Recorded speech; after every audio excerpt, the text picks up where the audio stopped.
Michael thought the nightmare was ending, but the train had only just begun to reveal its darkest secret. Before we step into this chilling episode, make sure you subscribe and press the bell icon, so every new part of this journey reaches you in time. And if the story gives you goosebumps, don't forget to like and share. It helps me keep telling you these haunting tales.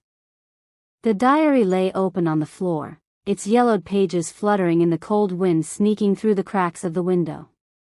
Michael stared at the last line he had read, the words echoing inside his mind like a curse.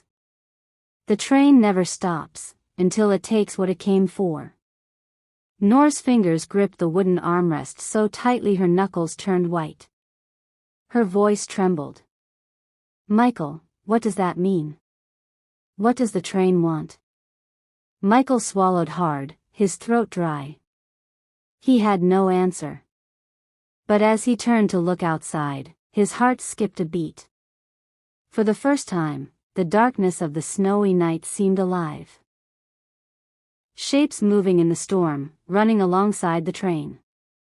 They weren't people, not anymore, just pale shadows, stretched and broken, keeping pace with the speeding engine. "Noor," Michael whispered, "we're not alone out there." Noor followed his gaze. The moment her eyes fell upon the window, she gasped. A white silhouette of a woman, hair flowing like smoke, ran effortlessly beside the train, her face turned towards them. For a second, Noor thought she smiled. Then, the train's horn wailed, long and low. But instead of sounding mechanical, it twisted into something unnatural. It didn't sound like a horn anymore. It sounded like a human scream. The carriage shuddered violently. The overhead lamps flickered, buzzing, before dimming to a sickly orange glow. Michael grabbed the diary again, flipping to the next page with shaking hands. His voice cracked as he read aloud. "When the locket appears, the wandering soul will follow. She sits with the living, unseen, until her story is heard." Noor's hand instinctively went to her chest. Hanging there, against her heartbeat, was the old silver locket her grandmother had given her as a child. The exact same design drawn in the diary, a delicate floral pattern with a single crack across the metal. Michael's eyes widened. "Noor, she's after you. That locket, it's the key." Before Noor could answer, a chilling gust swept through the compartment, snuffing out the last of the lights. Darkness swallowed everything. The sound of footsteps echoed, slow, deliberate, approaching them in the blackness. Michael clicked his torch on.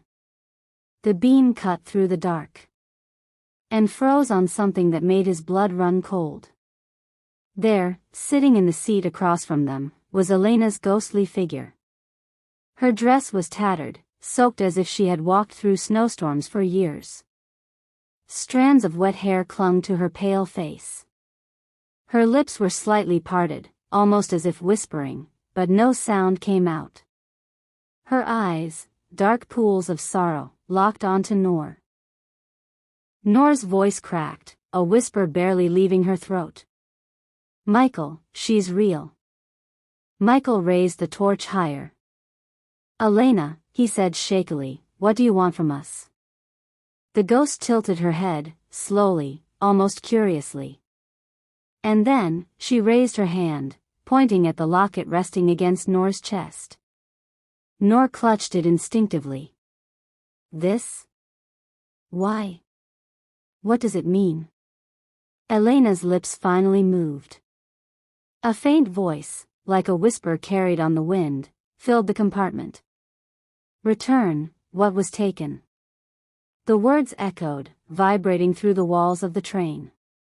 At that moment, the windows turned white with frost, symbols forming in the ice, symbols neither Michael nor Noor could understand. The diary fluttered open again by itself, pages turning rapidly until it stopped on one illustration, an image of the same train, but derailed, burning in snow, passengers' faces pressed against shattered windows. Underneath, in hurried handwriting, Those who carry the locket decide the fate of all aboard. Michael looked at Noor in horror. It's you. You have to choose. This locket isn't just hers, it's cursed. Noor shook her head, tears filling her eyes. No. I can't. I didn't ask for this. Why me? The ghost of Elena leaned forward. Her smile was sorrowful, broken. Her form flickered in and out, like a candle fighting to stay alive. She whispered one last time. Because, you are the last one left to listen. The train lurched suddenly, throwing them against the seats. Outside, the shadows screamed louder, clawing at the windows. And in that chaos, Noor felt the locket burn against her skin, like fire, like judgment. And then, silence. The train sped on, deeper into the endless night. As the train thundered through the night, the storm outside only grew wilder. Snow lashed against the windows, and the old carriage groaned as if alive. Noor clutched the glowing silver locket tighter, her heartbeat echoing louder than the wheels grinding on the icy tracks. Michael sat beside her, his eyes scanning the old diary whose ink seemed to shift and change before his eyes. For a long, chilling moment, the two said nothing. Then suddenly, the ghostly figure of Elena appeared again, her reflection visible not in the seat across from them, but in the frost-covered glass of the window. Her hollow eyes stared back, unblinking. Noor, the whisper slithered through the compartment, cold as the winter wind. Noor gasped. She knows my name now. Michael quickly turned the diary to another page, reading aloud words that hadn't been there before. The one who carries the locket is bound to the soul of the lost.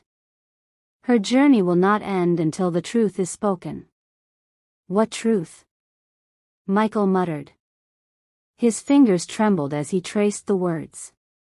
But before Noor could answer, the lights inside the carriage flickered violently.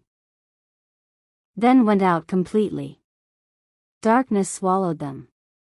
Only the faint glow of the locket illuminated the small space, casting Noor's terrified face in silver light. From the shadows, footsteps echoed, slow, dragging, heavy. The sound wasn't human. Michael rose, holding the diary like a shield. His voice shook, but he forced himself to sound firm. Who's there? The footsteps stopped.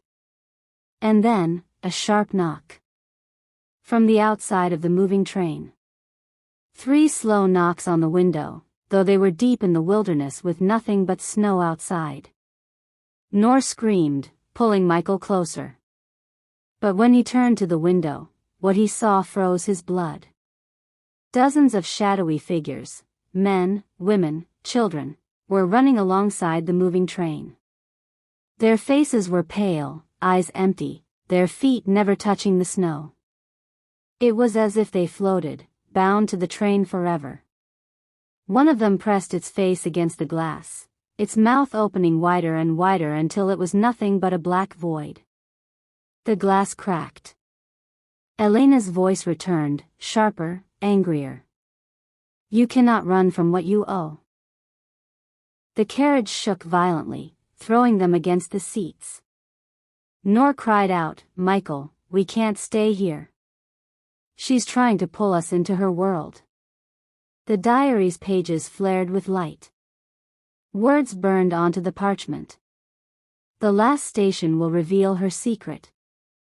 Until then, the living must endure the journey.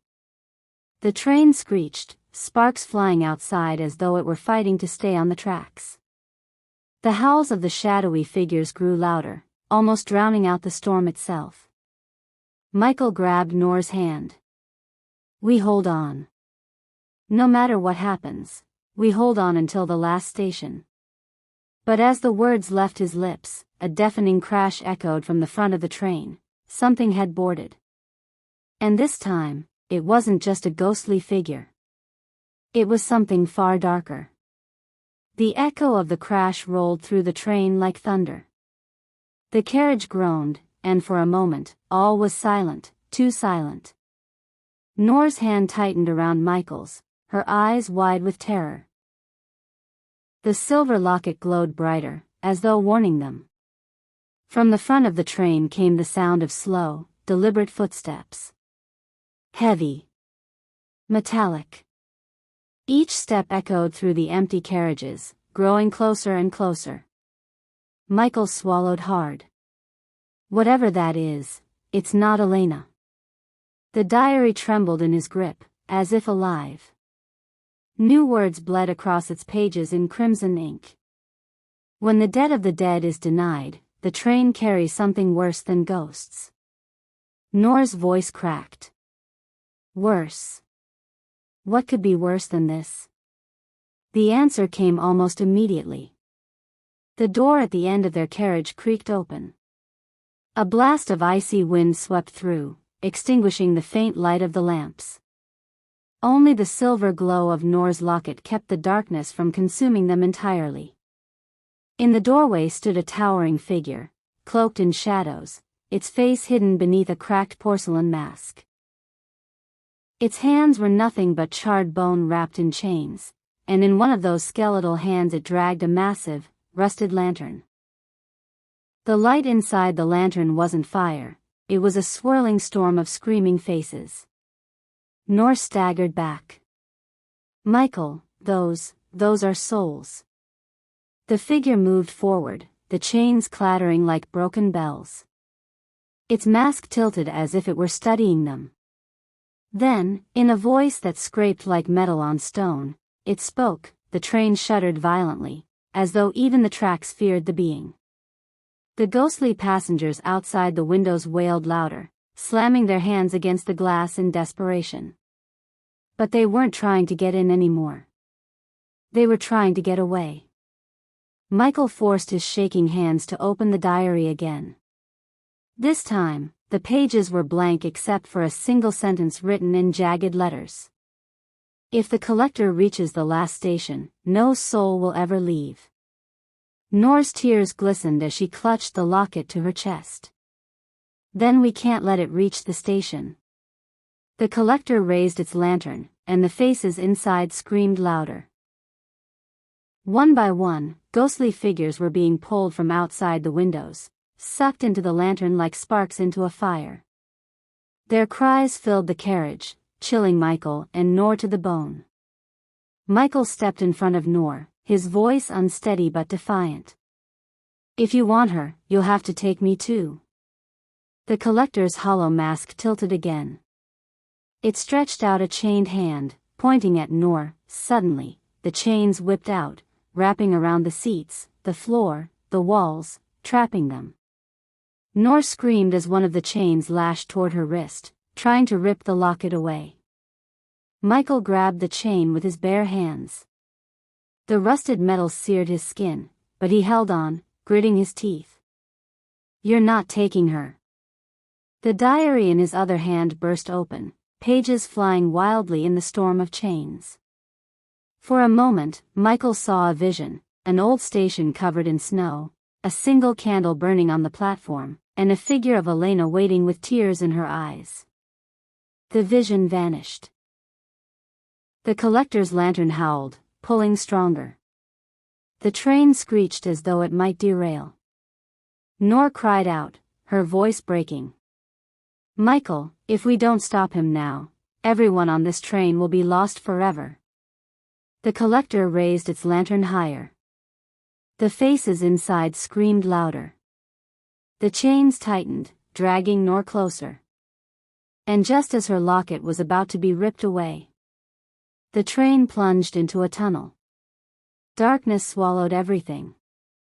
The sound of chains, screams, and even the storm outside vanished into silence. The only thing Noor and Michael could hear was the pounding of their own hearts. When the train emerged from the tunnel, the collector was gone. But the lantern was still there, sitting on the floor, glowing faintly, as if waiting for someone to claim it. Michael and Noor stared at it, breathless. And then, from inside the lantern, Elena's face appeared.